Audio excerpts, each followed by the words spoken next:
All right. Well, hello again, all the boys and girls out there in YouTube land watching. John and Ellie of Georgia Beer Reviews back at you this evening with a special examination. We're looking at Sweetwater beer. And joining me, as always, we have Michael Komaroff, and we have a special guest appearance by the venerable William Kepley. Glad to see you, William. Hey, Glad William. to see you. I'm glad to be able to come back on these again. I don't take Absolutely. it lightly. We're glad that you're doing well and you're hanging out with us again. Yeah, I've got pretty good momentum going tonight, so I thought I would do a double All right. here.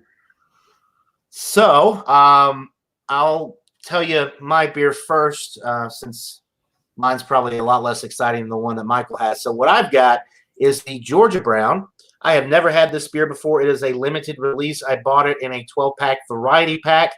It is 5.8% alcohol by volume. It is a brown ale, and per the description on the side of the label, it says a river of deep caramel and chocolate malts meandering through undercut currents of hop additions, and it says it says smoother than a Bill Clinton apology on the label. It actually says that. All right. So, Michael, you have the special beer of the evening. What do you? Let's see if I can straighten it out here so everybody can see it. It's called Happy Ending from Sweetwater, and it's 9% alcohol. And this beer has a best by date of 12/23/2014. So this has been, we figure in the bottle at least 6 years, maybe going on 7. But we're not sure if it's a 2013 or a 2014. But it's been in the bottle for a while. Either way, it's a stout. Now, I have actually had that beer.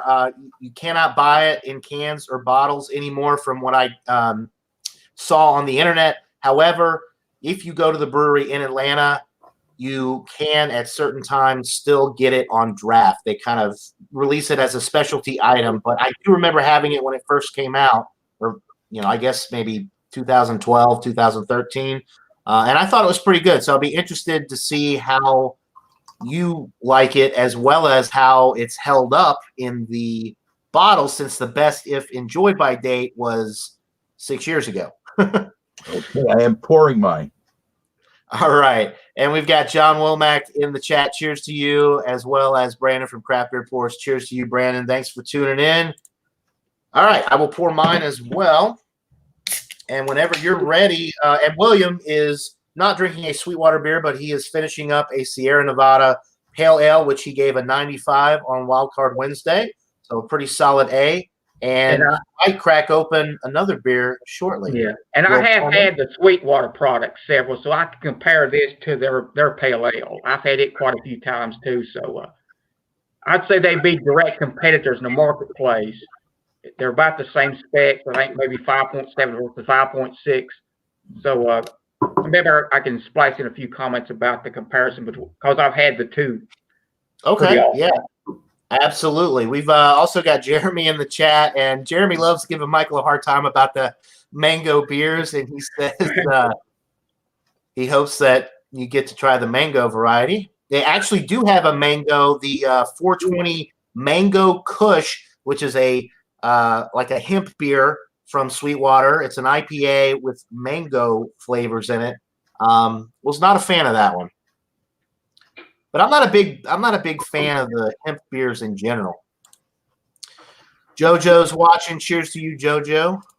All right, so Michael, you have the floor. Go ahead and tell us what you're getting with the happy ending there. Okay, I poured it in the glass, and if you look at it, it does have a very small beige tannish kind of head, and the carbonation looks like it's good from what I can see. And that's the only concern I ever have with these older beers is, are they able to maintain the carbonation? But it looks like it is.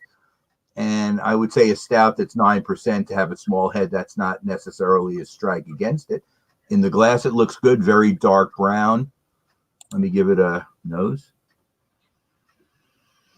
It's interesting. We were talking about the cans versus bottles. I think you're right. I think the bottles do hold the carbonation better than the cans, so that one should be good. It's interesting. I'm getting some of the dark roasted malts in this, but it's funny.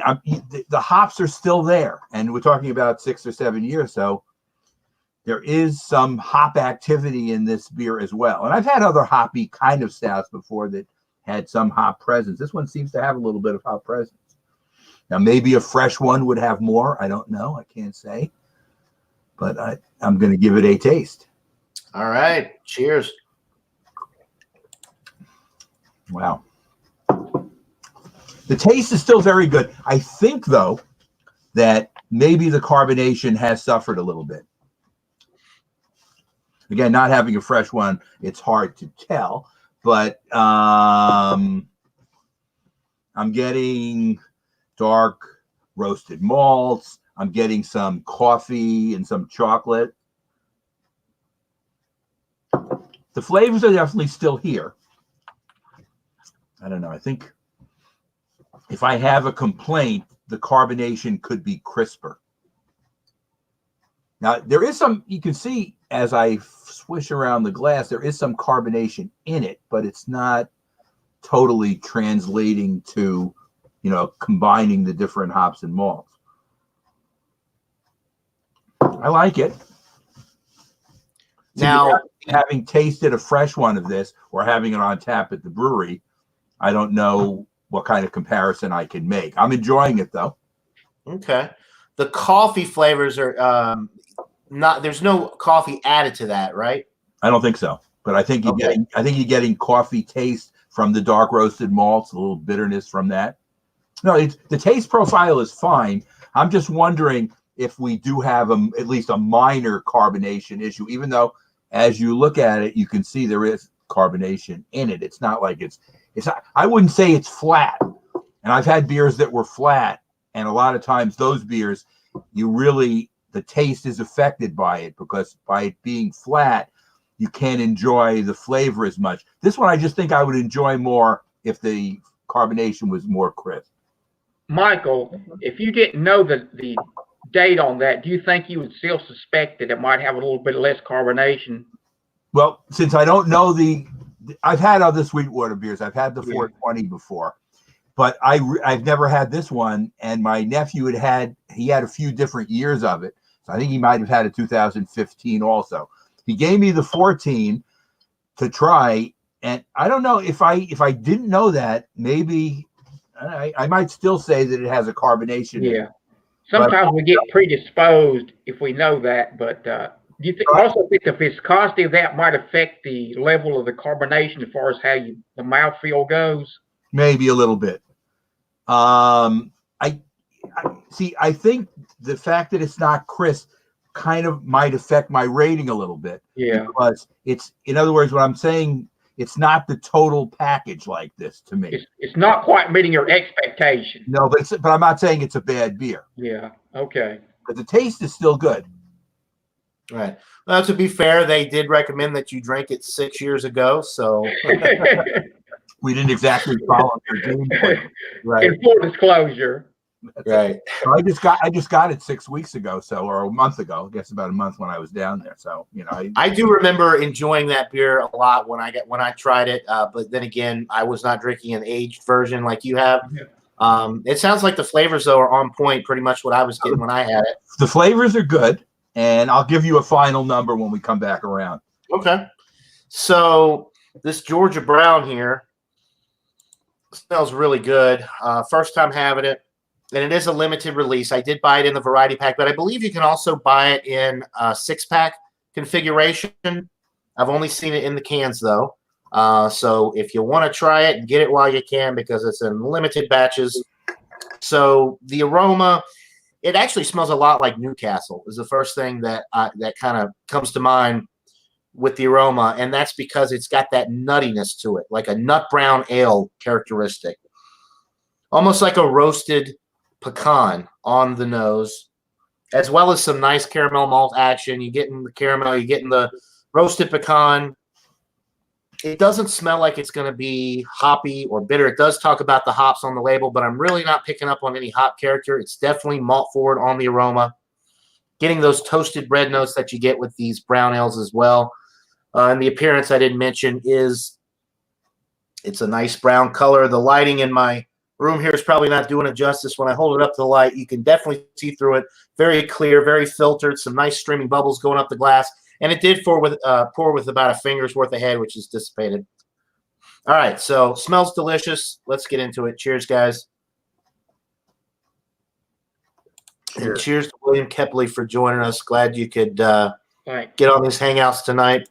The Sweet Georgia Brown was the theme song for the Harlem Globetrotters, so I think they're sort of playing off of that with the title of that beer there. Right. Wow, this is really good. The toasted pecan things coming through on the palate. It's nice and roasty, nice and bready in the middle. The body with this is actually on the light side. I would say that it's a light bodied beer. That being said, it has a ton of flavor, so it's not, it's not too light for what you're getting. Very sessionable, full of flavor. 5.8% alcohol is masked exceptionally well. Carbonation with this is on the medium side. I mean, you could just down this. It is super smooth. It is smoother than a Bill Clinton apology, I guess. You got it right. Or a lot better than a Michael Bloomberg debate. Right. It does have a good little bit of bitterness on the back end, but it's definitely more malt forward. The bitterness just kind of balances it out, but I would say it's low bitterness.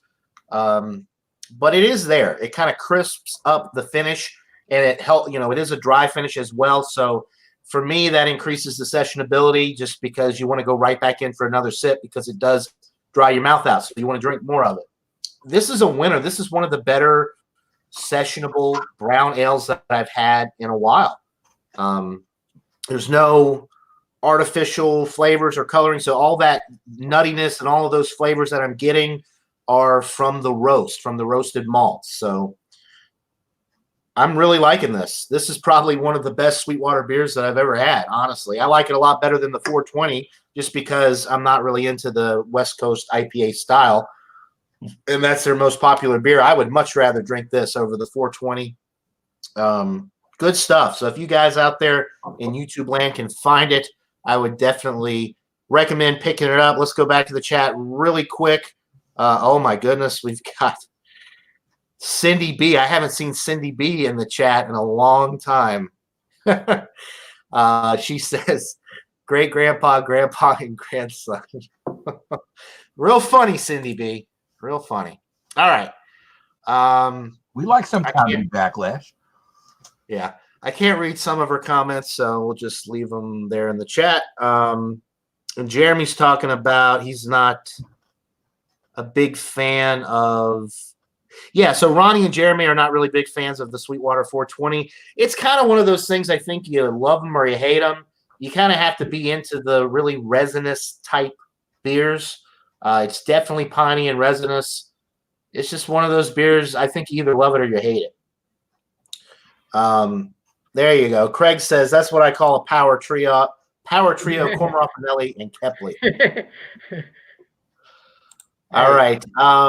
So thanks to everybody in the chat for tuning in. This is just kind of a last minute thing. We just decided we were going to do this, and we did it. So glad we did. I'm really enjoying this Georgia Brown. Glad I picked up the variety pack. I think it was $14.99 for the variety pack, which for craft beer prices, you get 3 of each beer. So you get to try 4 different beers in the variety pack. It's, they're all decent, at least decent. The 420 is probably going to be my least favorite out of the variety pack. But anyway, a good beer. I feel like I'm rambling now. So we will go back to Michael Komaroff with his final thoughts and rating on the 7-year-old happy ending. Okay. As I said earlier, my biggest complaint is the carbonation not being crisp enough. And it's still, that obviously doesn't get better because once the carbonation does go out, if that's how I see it, it does. So that hasn't gotten better. But I guess the rest of the beer is really tasty and follows through what I do like in, they call it an Imperial Stout. 9% for an Imperial Stout is a little on the low end. Usually it's in the double digits, but I guess it still counts as an Imperial Stout. I'm enjoying it. And I'm trying to think I'm trying to figure out what the finish is like, the aftertaste kind of thing. Let me see if I can get that. It's just the same, barley malts and coffee and chocolate together. It's a balanced beer. And if this was crisp at the same time, it would be an A beer. So I have to take some points off for the carbonation. I'm going to give it a 90, which is an A minus for me, because the beer itself is still good, but it's not, it would have room to be better. Okay. So Jeremy, Michael's beer is at least 6 years old, maybe older.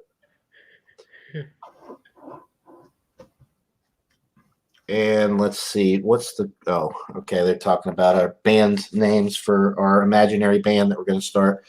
So 90 out of 100, I'd say that's pretty good. It would be interesting to be able to compare a fresh sample to that one and see if it's an aging or a dating issue, or if that's just how the beer, was made. Well, John, one thing that's funny, if it was only made another year after that, you really couldn't find one to compare it with other than the draft edition. Right. If you went to the brewery, yeah. Went to the brewery, but you'd expect that to be as fresh as possible, which would be an unfair comparison anyway, probably. I wish they would bring back that one instead of some of these ones that they're coming out with. I mean, I love Sweetwater. They have, some great beers, but the whole craze with the hemp beers, Sweetwater is they've got 4 or 5 different hemp beers. They've got 2 or 3 different IPAs. They have a stout. It's called Chocolope Stout, and it's got the hemp flavors in the stout. And it was not very good at all, at least in my opinion. So they're really going all in with this whole hemp, marijuana type flavor craze that everybody seems to be buying into. And I don't know why they're so popular here, but people love them. I just can't get into them. I just don't like the flavor profile. It just doesn't taste like it belongs in a beer. Okay, so let me see what I think about this. Okay, it's a great beer. It's definitely better than a 90. Nice little hop bite on the finish to balance the whole thing out. Nutty notes, roasty, toasty. I mean, it's got everything you would want in a brown ale.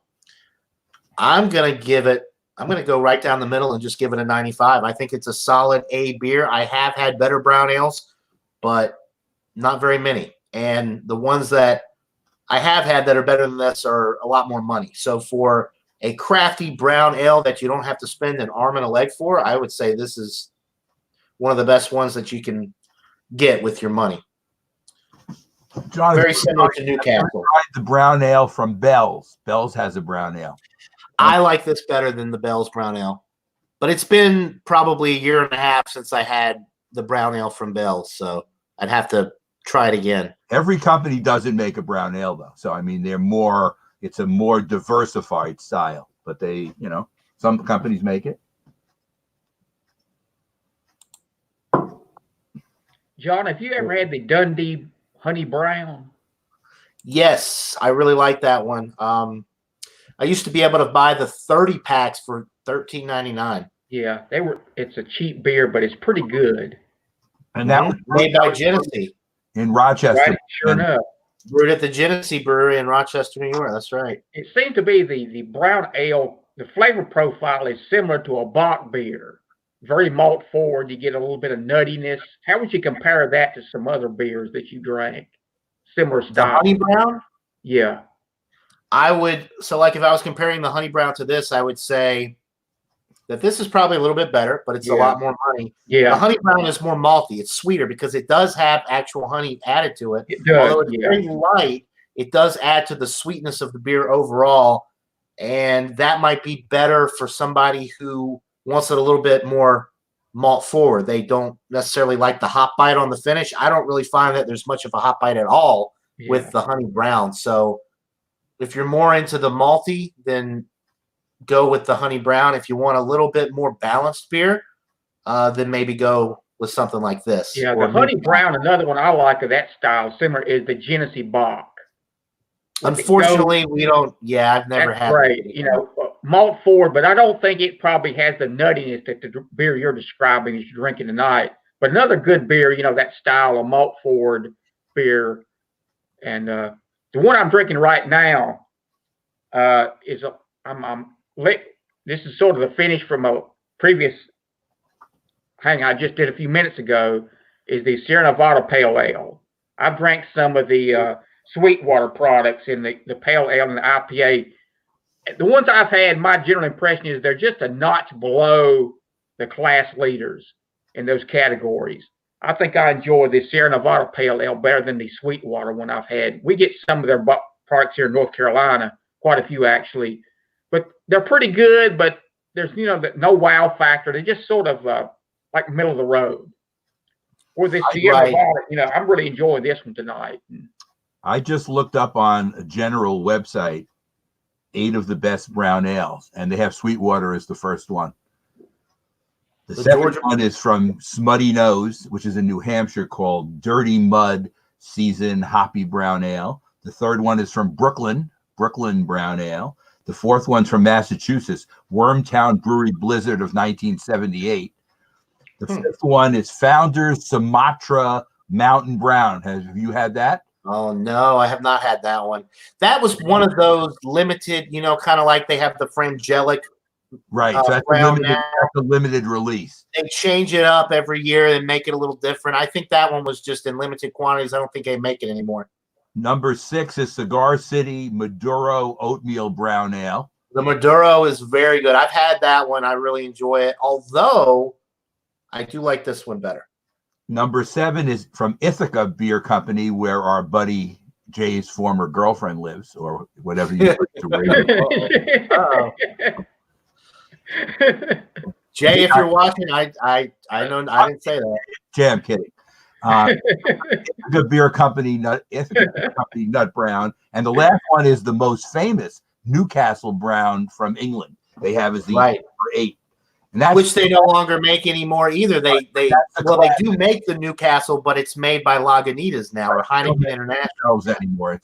I think a lot of times it loses its. There's something it loses sometimes when another company makes it, because maybe it's the water, maybe it's I don't know. I'm not sure exactly what it is. Well, I will say I never did a side-by-side comparison because once the Heineken version came around, I couldn't get the original version. To me, it tastes the same. From what I recall from the original Newcastle, the Lagunitas version it's the same beer. Okay, well, I guess if it doesn't have to be the same brewing water. But there are people that swear by, I will not drink Newcastle anymore. Heineken International, they ruined it. It's Lagunitas can't brew that style of beer properly. They overhopped it, this, that, and the other. I don't think they mess with the recipe. Honestly, I think it's the same beer. Well, my best example, and William is also older, so he may be able to remember. John, you're too young to remember this. We used to be able to get Lowenbrau from Germany. This goes back a long way. Then Miller Coors bought them out, and theirs was horrible. It didn't even taste like a German beer at all. It was like, you know what I said? I said, this is like, you've killed this beer. You sold it to make money, and you've killed it. Now, maybe some people like the Miller example of it, but it was not like the original Lowenbrau. Right. And you look at the time, so brewing techniques and efficiency and the way that beer is brewed now has really changed a lot in the last 20, 30 years. I think these buyouts, I think a lot of it is in people's heads. The beer's been bought out by this big conglomerate. All right, it's a macro now. They're going to ruin the beer. It's not going to be the same. But honestly, I think when like InBev purchases these craft breweries, it's because the beer's doing very well. If they're going to continue to make the beer, they want to keep the clientele, keep the people that love the beer buying the beer so they can make money. So it's in their best interest to not mess with the recipe. And I don't think they do that anymore. I know some instances in the past where people have sworn. Rolling Rock is a perfect example. I've heard a lot of people talk about Rolling Rock has changed It completely changed recipe, flavor, everything. When they were bought out, I've heard the same about Schlitz was a whole nother thing entirely. That was just they sabotaged their own beer accidentally, and then they lost the original recipe and then came back and made a gusto version or whatever. I don't know. It's such a crazy story with Schlitz, but I think now you don't see that so much. I think when these big companies are buying out these craft breweries, not only do they a lot of times keep the actual craft brewery location open and the employees that work there, they're the ones getting the benefit of brewing and selling the beer versus the craft brewery that getting distribution because they have all the lines into what they already have. So exactly. So as a craft brewer, if you are proud of your beer and you want it to be, increase the distribution and let other people try it, then it might be in your best interest to sell to a big company because you want people to be able to taste your beer. And John, William. I would concur with what John said about that. I think sometimes in people's heads, human nature is such, if you muck with something that I like, I'm going to resist that. And sometimes I think that maybe because it's in the best interest of these companies to try to preserve the product. They're buying it. Why would they want to then make it less? I think sometimes it is in people's heads. There have been products that's been released, the new upgrade, they make no claims it's any better. Yet people say, well, this upgraded version is better. I know in certain things like headphones, I've had people say, well, this sounds better than the other. I said, well, they make no claims it's any better. But, human nature can play tricks in people's minds. And, I try to keep an open mind about these things. And many times you can't go back and compare it directly. It'd be nice if you could do that. If you could compare a Schlitz circa 1975 to a Schlitz nowadays, it'd be fine. But we can't do that. So right. I can just go by how I buy beer. And the only way I do it is if it's one that has been bought out versus one that is still independent and their price point is similar, I will support the independent company. Sierra Nevada is a good example of one that has not been bought out. There are several companies that have not been bought out that are still available. There are some which have been bought out and it was a mistake. How about Ballast Point being bought out for $1 billion? Now, was that an insanely bad purchase? It's since been sold to a Chicago conglomerate. They took it on. Whoever bought it, it was a conglomerate, bought it. Now they had to sell it because it bottomed out. Now, I like some Ballast Point stuff, but I always thought it was overpriced. Yeah, the Sierra Nevada, they put a brewery in North Carolina, and they say it paid for itself within a few years just by the location, not having to ship the beer across the country. The logistics of it basically paid for itself. It's in Mills River, North Carolina. How far is that from you, William? How far is Mills River? That's close to Asheville. It would be about 150 miles. Because I've heard that from people who've gone. My nephew's been there.